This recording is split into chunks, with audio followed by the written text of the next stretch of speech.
नमस्कार, मी विशाल परदेशी. अन्नदाता या विशेष बुलेटिनमध्ये आपलं सगळ्यांचं स्वागत. अन्नदाता म्हणजे शेतकऱ्यांचं हक्काचं व्यासपीठ. तर मंडळी, आज आपण थेट ज्वारीच्या कोठारातून स्पेशल रिपोर्ट आपल्यासमोर ठेवणार आहोत. चला सुरुवात करूया. महाराष्ट्राची खाद्य समृद्धी, खाद्य संपन्नता म्हणजे भरड धान्य असलेली ज्वारी. अतिशय कमी पाण्यात, कमी पावसाच्या भागात येणारे हे पीक महाराष्ट्राची अन्न सुरक्षा साधण्याचं मोठं काम करत आहे. या ज्वारीचं ब्रँडिंग, पॅकिंग करून तिच्यापासून वार्षिक किमान 10 लाख रुपयांचा नफा कमावणाऱ्या एका अवलियाची आज आपण भेट घेणार आहोत, थेट ज्वारीच्या कोठारातून. महाराष्ट्राची जमीन, याच काळ्या आईची शेतकरी मोठ्या भक्तिभावाने ओटी भरतो. तिथेच तो पेरतो आणि त्या आईकडनं देखील त्या शेतकऱ्याला येणाऱ्या पावसाप्रमाणे पुरेपूर देण्याचा प्रयत्न असतो. त्यातल्या त्यात सोलापूर जिल्ह्यातली जमीन. असं या जमिनीत काय आहे की एका पावसात तिथे दर्जेदार अशी ही ज्वारी उगते. या ज्वारीला GI मानांकन प्राप्त झालंय. काय नेमकं या ज्वारीचं रहस्य आहे, कशी आहे याची चव, याबद्दलचा स्पेशल रिपोर्ट आपण जाणून घेणार आहोत ज्वारीच्या कोठारातून.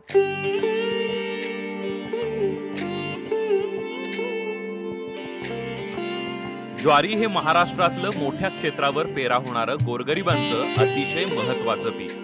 या ज्वारीची चकाकी हळूहळू वाढू लागली आहे. गेल्या 2 ते 3 दशकं शहरातल्या ग्राहकांनी ज्वारीकडे पाठ फिरवली होती, पण यात गरिबांच्या ज्वारीला आता शहरातूनच मागणी वाढू लागली आहे. अनेक आजारांनी ग्रासलेल्या शहरी ग्राहक आता पुन्हा एकदा जुनं ते सोनं या म्हणीप्रमाणे ज्वारीसारख्या भरड धान्याच्या वापराकडे वळू लागलाय. हीच गोष्ट लक्षात घेत मंगळवेढ्यातल्या सुरवसे बंधूंनी आपल्या गावच्या ज्वारीला राज्याच्या कानाकोपऱ्यात पोहोचवण्यासाठी कंबर कसली आहे. GI मानांकनामुळे ते प्रसिद्ध आहे. ह्या मंगळवेढा ज्वारीतील जे गुणधर्म आहेत ते बाकी इतर भागात पिकणाऱ्या ज्वारीमध्ये अजिबात नाहीत. यात साधारण 3 ते 4 प्रकारचे ज्वारीचे प्रकार आहेत. मालदांडी ज्वारी, त्यानंतर हायब्रिड, त्यानंतर महिंद्रा ज्वारी, ज्यूट ज्वारी, अशा 4-5 प्रकारचे आहेत. त्यातल्या त्यात मंगळवेढ्यातली मालदांडी ज्वारी जी आहे ते एकदम उत्तम प्रकारची ज्वारी आहे. आणि तसं मंगळवेढ्याच्या ज्वारीला मीडियम साईजला मीडियम असते. मंगळवेढ्याची मालदांडी ज्वारी हीच साईजला मीडियम असते. त्यामुळं ती बाहेरच्या मार्केटमध्ये बघताना खरेदी करताना कमी प्रमाण होतं. मग मी त्याचा जरा थोडासा अभ्यास केला. पूर्वी 10 ते 15 वर्षाखाली मंगळवेढा ज्वारी कोल्हापूर साईड, पुणे साईडला भरपूर प्रमाणात जात होती. पण हल्ली त्याचं एक 4 ते 5 वर्षात प्रमाण कमी दिसलं मला बाहेर जाण्याचं, मागणीचं. मग मी त्याचा जरा थोडासा स्टडी केला तर माझ्या असं लक्षात आलं की मंगळवेढ्याची ज्वारी म्हणून बाहेरची म्हणजे बाहेरच्या जिल्ह्यातली ज्वारी चालत होती कोल्हापूर जिल्ह्यात, तसंच पुणे जिल्ह्यात. मग त्याबद्दल मला काय करता येईल ह्याच्यावर मी फार विचार केला आणि त्यानंतर माझ्या असं लक्षात आलं की आपण आपल्या मंगळवेढा ज्वारीचं ब्रँडिंग करायचं.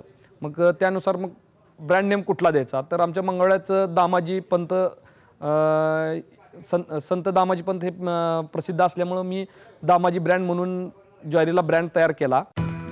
सत्यजित सुरवसेंनी देशभरात फिरून ज्वारीच्या मागणीचा आणि पॅकिंगचा अभ्यास केला. त्यानंतर त्यांनी 15 ते 20 लाख रुपये खर्चून ज्वारी स्वच्छ करण्याचं आणि ते पॅकिंग करण्याचं मशीन आणलं. सुरवसेंनी या ब्रँडच्या माध्यमातून शेतकऱ्यांच्या ज्वारीला चांगला भाव मिळवून देण्याचा उत्तम प्रयत्न केलाय. क्लिनिंग प्लांट घेतला आणि पूर्ण ज्वारी स्वच्छ करून साधारण क्विंटलला 10 ते 12 किलो घाण बाजूला काढून तो माल ब्रँडमध्ये भरून मी सध्या बाहेर कोल्हापूर, पुणे, सातारा, परत लातूर, परत महाराष्ट्र बाहेर कर्नाटकमध्ये बसव कल्याण, हैदराबाद, हुमनाबाद अशा बऱ्याच ठिकाणी मी माझा ब्रँड विकतोय सध्या मालदांडी ज्वारी. आणि त्या साईडने भरपूर मागणी येत आहे त्याला. सुरवसे यांची 3री पिढी आज ज्वारीचं मार्केटिंग करते. राजेंद्र सुरवसेंनी तब्बल 35 वर्षांपूर्वी सुरू केलेला हा व्यवसाय आज मोठं रूप धारण करताना दिसतोय. सुरुवात केली आम्ही 1982ला. तिथून ह्या क्षेत्रामध्ये वेगवेगळ्या प्रकारची दुरुस्त्या करत, मग ते फरशी असेल, पत्रा शेड असेल, लॉक सिस्टीम असेल, हे करत करत आम्ही आत्ता सध्या आमच्या दामाजी ब्रँडच्या प्रोजेक्टपर्यंत आम्ही पोहोचलेलो आहे. आणि मागील 4 वर्षापूर्वीचा आम्ही हा दामाजी ब्रँडचा प्रोजेक्ट टाकलेला आहे, जे धान्य क्लिनिंग प्लांट आहे. आणि ह्याच्यामध्ये आम्ही दामाजी ब्रँडमार्फत महाराष्ट्र लेवलला सगळीकडे आमचं प्रत्येक मार्केटला आमचं ब्रँडवरती माल विकला जातो आणि चांगल्या किमतीने विकतो. निवडक माल असल्यामुळं आणि सगळ्यात महत्त्वाचं आमच्या मंगळवेढ्यामधली जी ज्वारीचा जो काही गुणधर्म आहे, त्या गुणधर्मामुळं आम्हाला प्रत्येक व्यावसायिक मार्केटला चांगली मागणी आहे. नुकताच मंगळवेढ्याच्या ज्वारीला GI टॅग मिळालाय. त्यामुळे मंगळवेढा मार्केटच्या ज्वारीला खास बाजारभाव सुद्धा मिळू लागलाय. विशेष ओळख मिळाल्यानं त्याचा मार्केट वाढीला फायदा झालाय. सध्या मंगळवेढ्याची ज्वारी सरासरी 2,500 ते 2,800 रुपये क्विंटलच्या दरानं विकली जाते.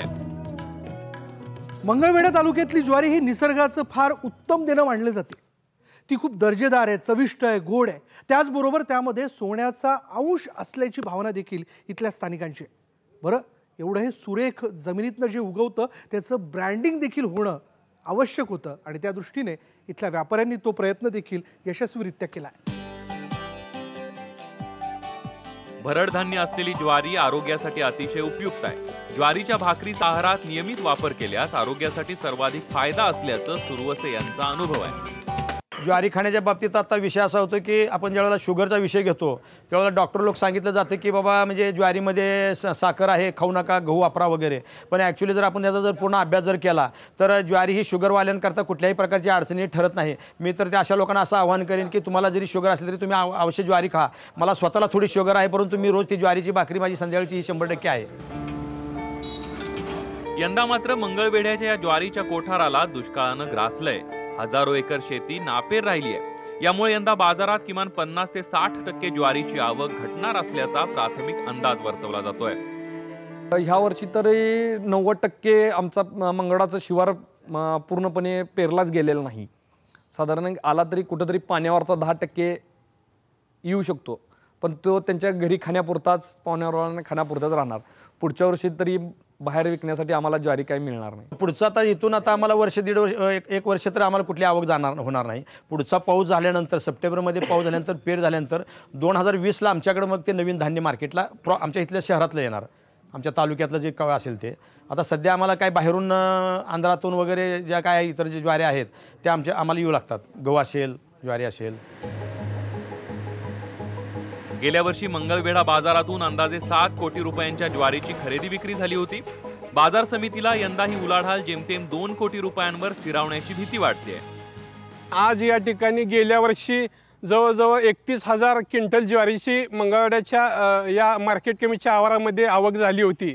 परंतु आज या ठिकाणी मंगळवेढ्याच्या शिवारामध्ये ज्वारीची पेरणीच झाली नाही आणि झाली ती देखील थोड्या प्रमाणात झाली आणि ती पावसाच्या अभावी त्या ठिकाणी ती जळून गेलेली आहे. आज या ठिकाणी मंगळवेढ्याच्या कृषी उत्पन्न बाजार समितीच्या आवारामध्ये आवक तर मला वाटतं ह्या ज्वारीची येणारच नाही आणि आली तर ती बाहेरच्या बाजारपेठेतून मराठवाडा असेल, विदर्भ असेल या ठिकाणी ही ज्वारी येईल आणि विकली जाईल. विदर्भ आणि मराठवाड्यातून या ठिकाणी या बाजारपेठेत ज्वारी येईल आणि ती या ठिकाणी विकली जाईल. ह्याच्या आधी कधीच घडलं नाही, ह्याच्या पुढे घडू नये असं या ठिकाणी मी विठुरायाच्या चरणी प्रार्थना व्यक्त करतो. महाराष्ट्रातल्या ज्वारी पिकाला संत परंपरेपेक्षा जुना इतिहास आहे. संत दामाजी पंत, संत चोखामेळा, कान्होपात्रा यासारख्या संतांच्या सहवासानं पावन झालेल्या मंगळवेढ्याच्या भूमीत यंदा ज्वारीची कमतरता भासणार आहे. पण त्याच वेळी सुरवसे बंधूंनी ब्रँडिंग आणि पॅकिंगच्या माध्यमातून या घटलेल्या ज्वारीला सोन्याचे दिवस आणलेत. येणाऱ्या काळात ज्वारीचे भाव वाढण्यास याचा नक्कीच फायदा होणार आहे. सोलापूरहून विशाल परदेशीसह संदीप भुजबळ, न्यूज 18 लोकमत, मुंबई. मंगळवेढ्याच्या ज्वारीने सोलापूर जिल्ह्यातील महिलांना पायावर उभं केलंय. ही ज्वारी लक्ष्मी बिराजदार सारख्या महिलांना कडक भाकरीच्या व्यवसायातून स्वतःची ओळख निर्माण करून देताना दिसते. पाहूया ज्वारीच्या कोठारातून हा खास रिपोर्ट.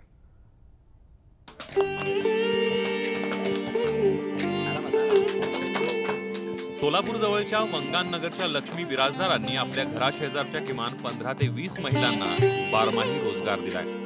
होय, दररोज पाचशे भाकरी त्या थापतात आणि त्याची शहरात तसंच राज्यातल्या इतर शहरांमध्ये विक्री होते. महिला बचत गट आणि कृषी संशोधन संस्था या कामात लक्ष्मीताईंना मोलाची मदत करतात. गेल्या 7 वर्षांपासून त्यांनी ही जबाबदारी लिलया पेलली आहे. मी मेन कर्नाटकची आहे. मग माझ्याकडे ज्वारीची भाकरी आमच्याकडे खूप पातळ बनवतात. तर मग आम्ही ज्वारीला काहीतरी जरा वळण देऊन आपण ज्वारीकडे वळलं पाहिजे आणि ज्वारी हे शरीरासाठी पौष्टिक आहे. तर आपण ते ज्वारीपासून भाकरी तयार करावं म्हणून आम्ही चालू केलं. तर नरम भाकरीपेक्षा कडक भाकरीला मागणी जास्त आहे. तर आम्ही कडक भाकरी केल्या.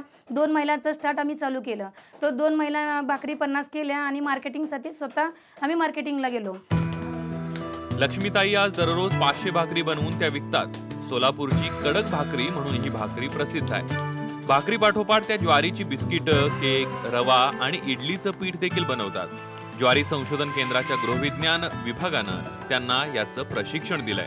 त्या दिवशी जे 50 दिले ते आम्ही भाकरी त्या दिवशीच ते विकले गेले आणि त्यांचा संध्याकाळी फोन आला, मॅडम आमच्या आजच 50 भाकरी विकल्या, आजपासून आम्हाला दररोज 500 भाकरी द्या असं त्यांनी आम्हाला सांगितलं. तर आज दररोज माझे 4 दुकानी 500 अशा भाकरी 2000 भाकरी जातात.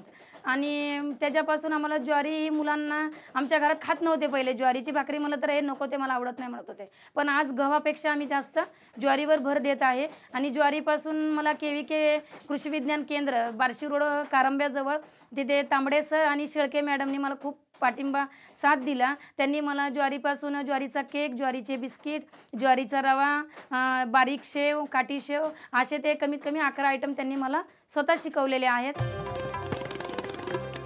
लक्ष्मीताईंनी केवळ ज्वारीची भाकरी आणि बिस्किटं बनवण्यापर्यंत मजल मारली नसून त्यांनी या पदार्थांची देश-विदेशात निर्यात सुद्धा केली आहे. त्यांचे ज्वारीचे पदार्थ अमेरिकेत सुद्धा गेलेत. तिथले भारतीय त्यांच्या भाकरीचे आणि ज्वारीच्या बिस्किटांचे चाहते बनलेत. मी आज महिलांना काहीतरी आज आमच्या इथे बसून म्हणजे खूप वेळ घालतात महिला, तर मी स्वतः त्यांच्यापर्यंत जाऊन त्यांना म्हटलं की तुम्ही बसून वेळ घालण्यापेक्षा आपण महिलांनी काहीतरी मिळून आपण बचत गट तयार करू आणि त्या दृष्टिकोनाने आपण भाकरीचा व्यवसाय चालू करू असं त्यांच्या डोक्यामध्ये भरून सांगितल्यावर त्यांना हो म्हटले. तर आज माझ्याकडे 20 महिला कामाला आहेत. 20 महिलांचा कामगार म्हणजे दररोज त्यांनी 200 भाकरी बनवतात आणि प्रत्येकीचे म्हणजे 200 भाकरी म्हणलं तर 2000 भाकरी मी बाहेर माल पाठवते. आणि ज्यावेळेस मी हा माल अमेरिकेला पोहोचला, अमेरिकेचे फोन आला की मॅडम तुम्ही भाकरी करता का? तर हो म्हटलं. तर त्यांनी म्हटले तुम्ही बाजरीच्या भाकरीला तीळ लावता, तर आम्हाला ज्वारीच्या भाकरीला तीळ लावून पाहिजे.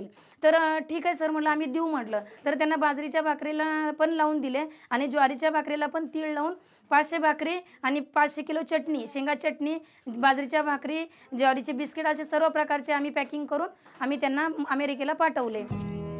लक्ष्मीताईंनी सुरुवात केली तेव्हा त्यांना आर्थिक अडचणीला सामोरं जावं लागलं. आज ही परिस्थिती बदलली असून बँका त्यांच्या दारात येऊन त्यांना कर्ज पुरवठा करायला तयार आहेत. त्यांना मुद्रा योजनेतूनही कर्ज मिळाल्यानं लक्ष्मीताईंनी व्यवसायात उंच भरारी घेतली आहे. आज त्या दररोज किमान 5 ते 8 हजार रुपयांची उलाढाल करतायत. आता माझी ज्वारीची भाकरी सर बॉम्बेला जाते, नवी मुंबईला पण जाते, ठाण्याला जाते, पुण्यात तर भरपूर ठिकाणी जातात आणि कोल्हापूरला आहे, रत्नागिरीला पण आहेत. एवढ्या ऑर्डर आहेत सर, पण माझ्याकडे मनुष्यबळ कमी असल्यामुळे आणि माझी जागा कमी असल्यामुळे मी जरा कुठेतरी कमी पडायला आहे. पण आता माझं एवढ्या पुढं आता माझं लोन मंजूर झालेलं आहे. मग मी आता खाली ओपन सोडणार माझ्या बिझनेससाठी आणि मध्यंतरी राहण्यासाठी आणि वर माल स्टॉक ठेवण्यासाठी मी बांधकाम चालू करणार आहे. आणि हे मला बँकेने कर्ज दिलेलं आहे मुद्रा लोनमधून. तर ते सरांनी पण मला खूप मदत केली आहे. पहिले बँकापर्यंत मला जावं लागत होतं, पण आता खुद बँका आमच्या घराजवळ यायला लागलेत की मॅडम तुम्ही लोन घ्या. हरित क्रांतीनंतर भारतात गेली 4 दशकं ज्वारीसारख्या भरड धान्याकडे संशोधक ते ग्राहकांपर्यंत सर्वांनी दुर्लक्ष केलं होतं. पण बदललेली जीवनशैली आणि वाढणारे आजार यामुळे भारतीय ग्राहक पुन्हा ज्वारीसारख्या भरड धान्याकडे वळू लागलेत. नवी पिढी प्रक्रिया केलेले पदार्थ जास्त मागत असल्यानं शेतमालावर विविध प्रकारची प्रक्रिया करणं गरजेचं आहे. म्हणूनच लक्ष्मीताईंनी ज्वारीची बिस्किटं बनवायला सुरुवात केली आहे. ज्वारीपासून बनवलेले पदार्थ किंवा ज्वारीचं हे पदार्थ सगळ्यांनी खायला पाहिजे आणि घेतलंही पाहिजे. प्रत्येकीच्या घरात स्वयंपाकघरात हे आपला ज्वारीपासूनचे प्रोडक्ट गेलेच पाहिजेत. आणि हे लहान पोरांना तर खूपच आवडेल, कारण भाकरी तर आवडत नाही. त्याच्यामुळे ह्या काही ना काही ह्यातून आपल्याला मुलांना ज्वारीचं अन्न जाईल. या महिला बचत गटांना उभं करण्याचं काम ज्वारी संशोधन केंद्र आणि तिथल्या गृहविज्ञान विभागानं केलंय. महिलांना ज्वारीचे विविध प्रकार बनवण्यास शिकवून त्यांनी शेकडो महिलांना उद्योजिका बनवलाय. यातून ज्वारीवर प्रक्रिया होऊ लागली आहे. पर्यायानं ज्वारीची मागणी आणि किंमत वाढण्यासही मदत झाली आहे. इथं सोलापूरमध्ये पण अजूनपर्यंत एक 10 ते 20% लोकांनाच माहिती आहे की ज्वारीचे पासून काही वेगळे पदार्थ होऊ शकतात आणि गेले मी 5 वर्षापासून तेच काम करते मार्केटमध्ये स्वतः ज्वारीचा केक, ज्वारीचे बिस्किट आणि ज्वारीचे इतरही 8-9 प्रोडक्ट आपण इंट्रोड्यूस केलेले आहे। बचत गटांना आपल्या कृषी विज्ञान केंद्रामार्फत ट्रेनिंग दिले जातात आणि ज्वारीपासून हे वेगवेगळे पदार्थ आपण महिलांना उद्योजक बनवतो त्यामध्ये। ज्वारीचे अनेक आरोग्यदायी फायदे असल्याचं कृषी विद्यापीठातल्या गृहविज्ञान विभागानं संशोधन केलंय। दिवसेंदिवस ज्वारीचं महत्त्व लक्षात येत असल्यानं येत्या काळात ज्वारी आरोग्यदायी आणि आर्थिकदृष्ट्या हिताची ठरणार आहे। मी IMR हैदराबाद इथं मी स्वतः 10 वर्षापूर्वी ट्रेनिंग घेतलं। तिथं ज्वारीपासून वेगवेगळे पदार्थ कसे बनवले जातात याचं मी ट्रेनिंग घेतलं आणि त्याचबरोबर आम्हाला भरड धान्य योजनेअंतर्गत आपल्या ज्वारीचं प्रोसेसिंग प्रायमरी प्रोसेसिंग युनिट आपल्या ऑफिसला कृषी विज्ञान केंद्र सोलापूरला मिळालं होतं आणि त्यामध्येच माझ्या निदर्शनास आलं की आपण ज्वारीचा रवा मार्केटमध्ये इंट्रोड्यूस करायला मोठी संधी आहे।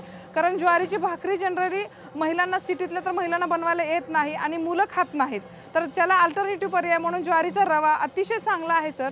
आणि त्याच्यापासून ज्वारीचा इडली होती सुंदर, डोसा होतो, त्याचबरोबर लाडू होतात। तर हे ज्वारीपासून रव्यापासून हे प्रोडक्ट होतात। त्याचबरोबर ज्वारीचा केक जे आहे ते जो घरातलं पीठ आहे सर नॉर्मल त्या पिठापासून आपण ज्वारीचा केक करतो। मला एवढंच सांगायचं सगळ्यांना की ज्वारीचा केक म्हणजे वेगळा असं काही नाही आहे, तर जे घरातलं पीठ आहे ज्वारीचं मैद्याच्या ऐवजी रिप्लेस करायचं। तिथं मैदा जे तुम्ही 100% मैदाच वापरता केकसाठी तर तुम्ही 100% ज्वारीचे पीठ वापरा। तुमचे जे प्रोसिजर सेम आहे तशा पद्धतीने ज्वारीचा अप्रतिम केक सुंदर तयार होतो आणि आपल्या त्यामध्ये 15 उद्योजक महिला ह्या ज्वारीचा केक असेल, बिस्किट असेल, वेगवेगळे प्रोडक्ट असेल आता तयार करून मार्केटमध्ये देत आहे। आणि मला सांगायचं आनंदाची बाब अशी आहे की खूप मोठ्या प्रमाणात सर लोक एक्सेप्ट करायला लागलेले आहेत, हेल्थ कॉन्शियस लोक झालेले आहेत। आणि महत्त्वाचं मला सांगायचं की ज्वारी हे ग्लुटेन फ्री आहे। जसं गव्हामध्ये ग्लुटेनचं प्रमाण जास्त आहे ते पचायला जड आहे, तर ज्वारीमध्ये ग्लुटेन फ्री आहे, त्याचबरोबर फायबर कंटेंट सगळ्यात जास्त आहे। आणि आवर्जून सांगायचं आहे की ज्वारी हे डायबिटीज लोकांना रिकमेंड केलेले आहे, परंतु बऱ्याच लोकांना माहीत नाही आहे आणि त्याचा अवेअरनेस कमी प्रमाणात आहे। त्यामुळे बरेच डॉक्टर पण सांगतात की ज्वारी हे फक्त आणि फक्त आजारी पडल्यावरच खावा किंवा ज्वारीची भाकरी जेवा तुम्ही हलका आहे म्हणून। आणि डायबिटीज लोकांना तर डॉक्टर नकोच म्हणतात। मला एवढं सांगायचं आहे की ज्वारीमध्ये कार्बोहायड्रेट स्लो रिलीज होते, त्यामुळे जे ब्लडमध्ये जे शुगरचे लेवल आहे ते मेंटेन केलं जातं, कमी पण होत नाही आणि वाढत पण नाही। ज्वारीनं लक्ष्मीताईंचं आयुष्य बदललंय। आज त्या किमान 15 ते 20 कुटुंब चालवतायत। या महिला दररोज 500 भाकरी थापतायत, अनेकांचं पोट भरतायत आणि आपल्या आयुष्याची उन्नती साधतायत। शेतमजूर किंवा कारखान्यात मजुरीला जाण्याऐवजी भाकरी थापून त्या जास्त समाधानी आहेत। ज्वारी ही महाराष्ट्राची शान आहे। तर आणि मला वाटलं नव्हतं की ज्वारीची भाकरी माझी आज सोलापूरची ओळख बनल। आणि ज्वारीचं जे आहे, ज्वारी जशी म्हणतात की हे शरीराला खूप उपयुक्त आणि महाराष्ट्राची शान आहे, तर आज माझी ज्वारीची भाकरी सोलापूरची सर्वात फेमस म्हणून ओळखली जाते। ज्वारीची भाकरी ही माझी ओळख ठरली आणि मी त्याच्यामुळे ज्वारीच्या भाकरीमुळे मी आज इथवर आहे। आणि माझी ओळख म्हणलं तर माझ्या भाकरीमुळे माझी ओळख आज इथवर पोचलेली आहे। आणि मी आज महिलांना 20 महिलांना रोजगार देत आहे, तर त्याच्याबद्दल मला खूप आनंद वाटतो। ज्वारीची भाकरी हा शहरातल्या नागरिकांचा फारसा पसंतीचा पदार्थ नाहीये, पण आज सर्व आहार तज्ज्ञ भाकरीचा आहारात समावेश करण्याबाबत सल्ला देऊ लागलेत। हवामान बदलाच्या काळात कमीत कमी पाण्यात कमीत कमी खर्चामध्ये येणारं ज्वारीचं हे पीक महाराष्ट्राची आशा वाढवणारं आहे। प्रत्येक महिलेला मला सांगायचं आहे की तुम्ही जेवढा ज्वारीचा उपयोग करताल तेवढा खूप तुम्हाला म्हणजे चांगलं वाटेल। आणि मुलांना बिस्किटपेक्षा तुम्ही ज्वारीचे बिस्किट देऊ शकता, त्यांना त्यांच्यामधून विटॅमिन्स खूप प्रकारे भेटू शकतात। आणि तुम्ही ज्वारीच्या चकल्या करा, खूप चांगल्या आहेत आणि टेस्टी पण आहेत। दुष्काळी परिस्थितीत ज्वारीचं पीकच माणसाला आणि पशुधनाला जगवणारं आहे। तर मंडळी, ज्वारीच्या शेतीच्या बांधापासून तर थेट या घरापर्यंतचा ज्वारीचा या स्वरूपातला हा सगळा प्रवास आपण जाणून घेतला। ज्वारी ही केवळ सोलापूरची ओळख नाहीये, तर ती या अवघ्या महाराष्ट्राची ओळख आहे। हे महाराष्ट्राचं मूळ पीक आहे। ही ज्वारी जगली तर महाराष्ट्र जगेल, हे लक्षात घ्या। आता प्रश्न एवढाच आहे की या घरापर्यंत आलेली ही ज्वारी आपण आपल्या घरात कशा स्वरूपात स्वीकारतोय। ज्वारीचा हा सगळा खटाटोप यासाठीच आपल्यापर्यंत पोहोचवण्याचा होता। विशाल परदेशी, न्यूज 18 लोकमत, सोलापूर। यानंतर ज्वारीच्या कोठारातून स्पेशल अन्नदातामध्ये इथेच थांबणार आहोत। पहा फक्त न्यूज 18 लोकमत।